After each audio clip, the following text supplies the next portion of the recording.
Okay, सो हम अब start करते हैं एंटी इन्फ्लेमेटरी ड्रग्स। ये हमारे पास जो है वो अभी जनरल स्टार्ट होगा, ठीक है। बाद में हम इसको देखते हैं कि आगे कितनी फर्दर फॉर्म्स में डिवाइड होती हैं।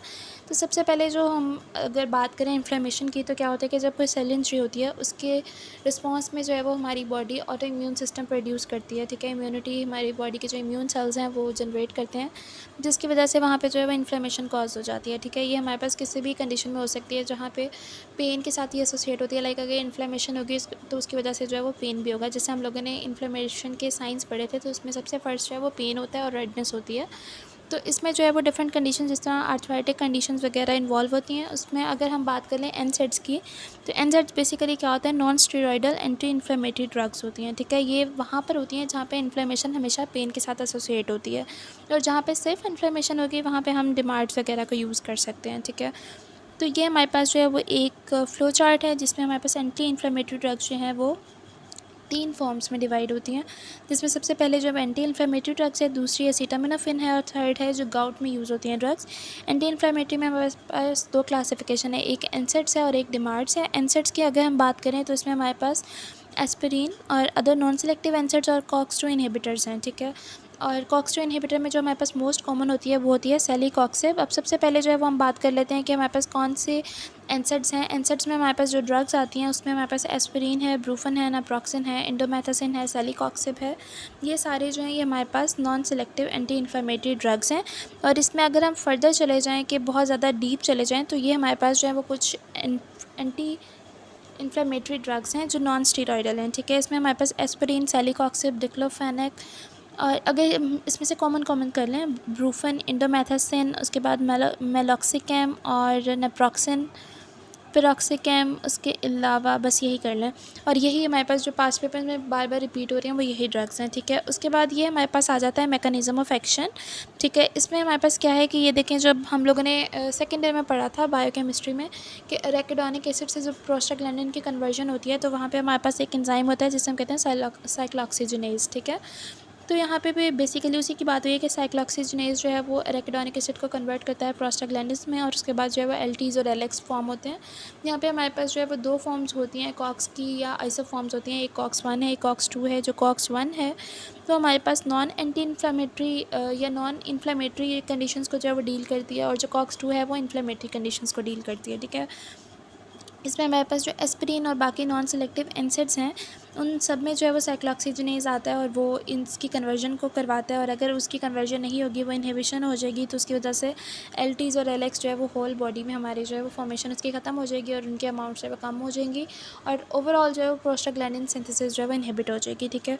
और उसके बाद हमारे पास जो मेजर डिफरेंस आता है मैकेनिज्म ऑफ एक्शन में एस्पिरिन और बाकी एनसेड्स में, वो यही है कि एस्पिरिन जो है वो इरिवर्सिबली बाइंड होती है, और एनसेड बाकी जो है वो रिवर्सिबली बाइंड होता है। यानी कि मतलब अगर हम चाहें तो जो एस्पिरिन की कन्वर्जन जब होती है ना, तो हम उसको दोबारा से रीन्यूट नहीं कर सकते। लाइक वो दोबारा से जो है वो रीबैक कन्वर्ट नहीं हो सकती। बट अगर जो बाकी एनसेड्स वगैरह हैं, उनको जो है वो हम एंटीडोट वगैरह दे के भी जो है उसकी कंडीशन को बेटर कर सकते हैं, उसकी टॉक्सिसिटी को ख़त्म कर सकते हैं। मगर एस्पिरिन की टॉक्सिसिटी जो है वो ख़त्म नहीं होती, क्योंकि इसके लिए हमारे पास कोई एंटीडोट भी नहीं है। तो हमारे पास जो इसके क्लिनिकल यूजेस हैं, सबसे पहले हमारे पास एस्पिरिन की 3 डोज आ जाती हैं, 3 थेरेप्यूटिक डोज रेंजेस। जो एक हमारे पास जो लो रेंज है वो 300 mg होती है, जो हमारे पास प्लेटलेट एग्रीगेशन को रिड्यूस कराती है। इंटरमीडिएट डोज 300 से 2400 mg तक होती है, जो हमारे पास एंटीपायरेटिक या एंटी एनाल्जेसिक इफ़ेक्ट कॉज करती है। उसके बाद हमारे पास जो हाई डोजेज़ हैं, इसमें 2400 से 4000 तक हमारे पास जो है वो डोज़ आ जाती है, और ये एंटी इन्फ्लेमेटरी इफ़ेक्ट को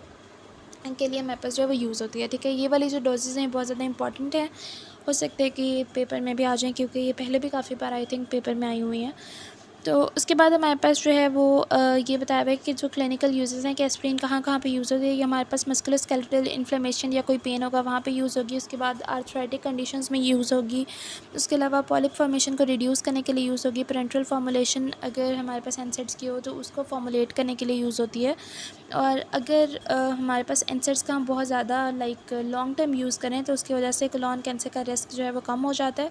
और जो हमारे पास गैस्ट्रिक अल्सराइटिस वगैरह है या गैस्ट्राइटिस वगैरह हैं इनके रिस्क बढ़ जाते हैं। तो इसको अगर हम लोगों ने कंट्रोल करना होता है तो इन रिस्क को कंट्रोल करने के लिए हम लोग जो है वो एसिटामिनोफेन देते हैं उस टाइम पे जिस टाइम हमारे पास जो non anti inflammatory effect produce हो रहा, मतलब एंटी इन्फ्लेमेटरी इफ़ेक्ट ख़त्म हो गया, अब हमें उसकी ज़रूरत नहीं रही, तो हम एसिटामिनोफेन देते हैं, जिसकी वजह से जो एडवर्स इफ़ेक्ट्स हैं हमारे पास एसिड्स के वो कंट्रोल हो जाते हैं। ठीक है, उसके बाद जो टॉक्सिसिटी है एस्पिरिन की, उसमें हमारे पास सबसे पहले आता है कि वो ब्लीडिंग टाइम को इंक्रीज़ कर देती है, डिहाइड्रेशन कॉज करती है, हाइपर वेंटिलेशन हो जाती है, हाइपरथर्मिया है, collapse, coma and even death भी कॉज कर सकती है। इसका कोई एंटीडोट नहीं है। और हमारे पास जो है वो प्रोराइक एसिड, इसको हम जो है वो चिल्ड्रंस वगैरह में नहीं देते, क्योंकि इसकी वजह से जो है वो हमारे पास ड्राई सिंड्रोम जो है वो डेवलप होने के चांसेस हो जाते हैं ज़्यादा, तो इस वजह से ये हम चिल्ड्रन में जो है वो बहुत ज़्यादा अवॉइड करते हैं।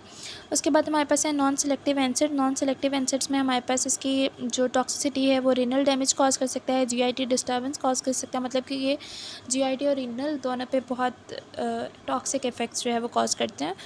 उसके बाद हमारे पास है COX-2 selective inhibitors. COX-2 selective inhibitor में हमारे पास जो मोस्ट कॉमन है वो सेलिकॉक्सिब होता है, और इसकी वजह से जो है वो हमारे पास मायोकार्डियल इन्फार्क्शन और स्ट्रोक वगैरह के रिस्क बढ़ जाते हैं। एसिटामिनोफेन, जैसे मैंने बताया कि ये एनसेड्स के टॉक्सिसिटी को कंट्रोल करने के लिए भी हम लोग यूज़ करते हैं। इसमें भी हमारे पास कॉक्स-1 कॉक्स-2 दोनों आते हैं, और ये जो है ये एनाल्जेसिक और एंटीपायरेटिक एजेंट होता है, और ये हमारे पास जो है वो एंटीप्लेटलेट एग्रीगेशन वगैरह नहीं करवाता, और ना ही इसमें एंटी इन्फ्लेमेटरी कंडीशंस होती हैं। लाइक जब एंटी इन्फ्लेमेटरी ख़त्म हो जाएगा तो हमने कहा कि हम एसिटामिनोफेन देते हैं, क्योंकि इसमें एंटी इन्फ्लेमेटरी कंडीशन नहीं होती, तो ये पिछली कंडीशन को जो है वो ट्रीट करने के लिए या उसको कंपनसेट करने के लिए यूज़ होता है। और उसके अलावा ये एसिटामिनोफेन की अगर हम ओवरडोज ले लें तो इसकी वजह से हेपाटोटॉक्सिसिटी हो जाती है।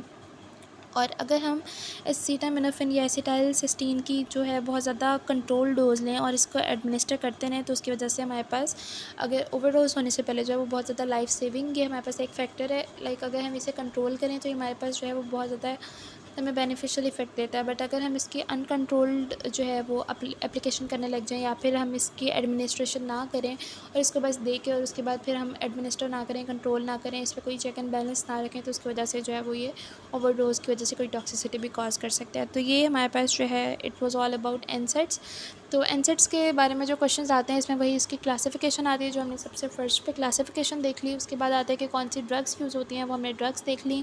तो उसके बाद इसके हमारे पास क्लिनिकल यूजेस आ जाते हैं, वो हम लोगों ने देख लिए। एडवर्स इफेक्ट्स आ जाते हैं, टॉक्सिसिटीज़ वो हमने देख ली। उसके बाद ड्राई सिंड्रोम जो है यहाँ से वो इम्पॉर्टेंट है। उसके अलावा हमारे पास एसिटामिनोफेन का यूज़ हम कब करते हैं ये इंपॉर्टेंट है, और एस्पिरिन जो है उसकी हमारे पास जो थेराप्यूटिक डोजेस हैं ये इंपॉर्टेंट है। तो बेसिकली ये जो सारी स्लाइड्स हैं इसमें से कुछ भी छोड़ने वाला नहीं है, तो इसको A to Z करना है आपने एनसेट्स के लिए, क्योंकि एनसेट जो है वो लॉन्ग क्वेश्चन भी हमारे पास आ जाता है। तो that was all about एनसेट्स। Thank you.